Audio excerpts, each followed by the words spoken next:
So ఇప్పుడు మనం mother Teresa గారి పుట్టినిల్లు మెసడోనియా రాజధాని స్కోపియాలో ఉన్నాం.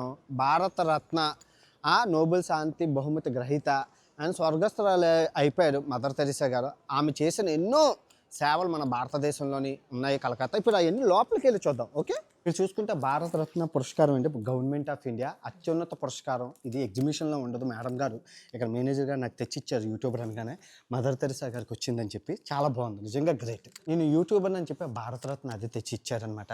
చూడండి, అది ఎగ్జిబిషన్లో ఉండదు. ఆ ఇల్లు భూకంపంలో తన ఇల్లు నాశనం అయిపోతే మళ్ళీ నీటికి కట్టారనమాట. చూడండి మొత్తం అంతా ఆ చేసిన సేవలు అన్ని మదర్ తెరీసా గారు. ఇది ఆ కలకత్తాకు వచ్చి కలకత్తాలో ఇల్లు మగ్గాలు మన భారతదేశమే ఉన్నాయి చాలా. ఎందుకంటే చాలా సేవ చేశారు కదా. నిజంగా భారతరత్న ఇచ్చారంటే అంత ఊరికినే ఇవ్వరు కదండి. గ్రేట్, చాలా బాగుంది.